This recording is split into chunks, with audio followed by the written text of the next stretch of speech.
yeah, yeah. Yeah, yeah. Yeah, yeah. You know all my struggles. You know what.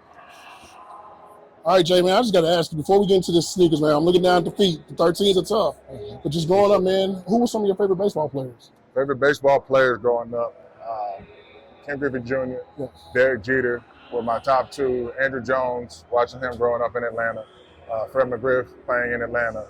So they had a lot of great players on those teams. Even got a chance to play with, first ballot Hall of Famer, Chipper Jones. Of course, seeing him come up as a kid in that franchise and win a ring with them and all the accolades. So to me, a lot of that stuff came full circle. Speaking of Andrew Jones, y'all do have many things in common, but the one thing y'all got in common is them Jordan P's. So I want to show the camera this. I'm looking at the 13s. That's crazy, man. So obviously you're a sneakers guy. I know that for sure. Definitely. So what is your favorite, off the field, retro Jordan that you like to wear off the field? So on these shoes, first, I got to give my guy, Trace Thompson, a huge shout out on that. Because I gave him some of my cleats, Swingmans, that I wore with the Cub colorway, so same colors as the Dodgers, and wanted to make sure he had those because he has a lot of dope shoes. To me, he's shoe guru, so that's how I got these. He swapped me out some of those. And speaking on Andrew, when I was with Swingman, with the Griffey Jr. Swingman group with cleats and batting gloves, when Andrew was with the Yankees, they came to Atlanta and he sent me over a pair of the fours with the gold gloves on and everything, and asked me to send him some Swingmans. So that was super dope.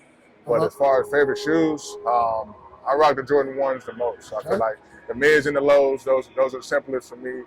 You can go with the Travis Scotts, obviously. You can go with the Off-Whites, with the Virgils. I think those are very versatile. You can rock them wherever you want to rock them. Yeah, I like that, man. So I'm a gamer as well, and I got to ask you this, man. The first time you saw yourself on a video game, obviously MLB The Show. What did you think about that? I thought it was cool.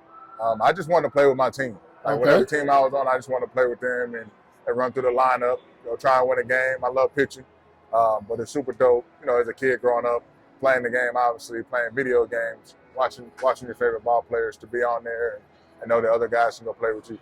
Love it. A few more questions, man. So, how the pitchers have the cool walk-up music and stuff, but we're going to have fun with the batters for once, right? Okay. So, how everybody has their theme songs and they have the lights off and all that stuff, but let's just say MLB says for 1 week, you can do that as well as a person comes to the plate. So you can pick any artist, dead or alive, and the song is called Jason Heyward. Who is the artist that's going to do your song? Who's the artist that's going to do my song? Dead or alive. You can do anybody. Yeah. I'm going to go with Hov. Hov's going to do my song. If we're doing all that with the lights out and everything, like a reliever or closer. Like the Black Album, like the concert, Yeah, I'm going to do Hov. Okay. Yeah. I hope. I like that, man. So last question for me, man. One thing about you, man, just been able to go through so many just different trials and be able to overcome it.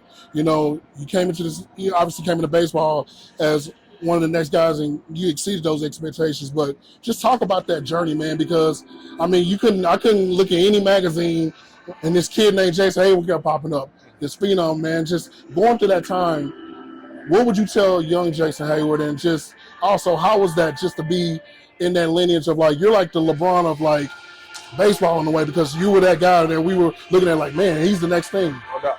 I think I would tell the younger me that keep betting on me, trust what I got, being explicit, trust my shit.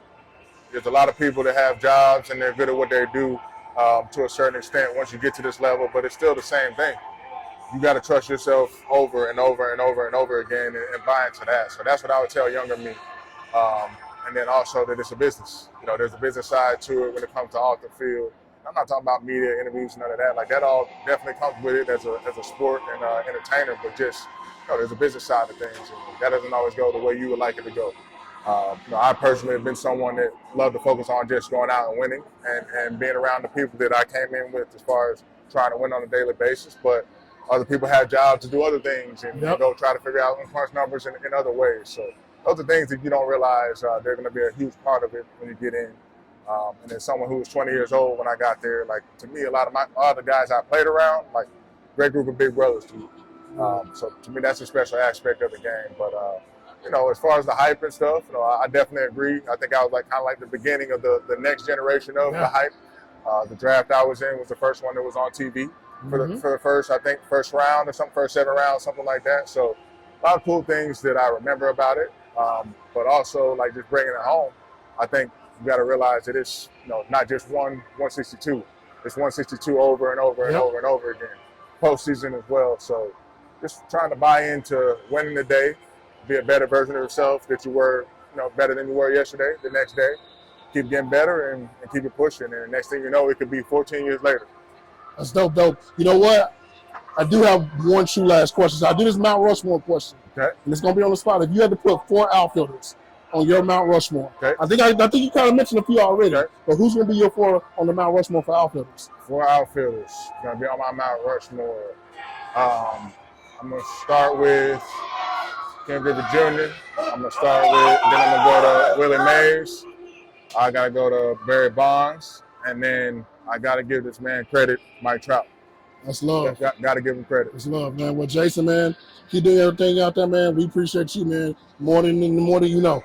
We appreciate you, bro. Thank you so much, man. Yeah, yeah. Yeah, yeah. Yeah, yeah.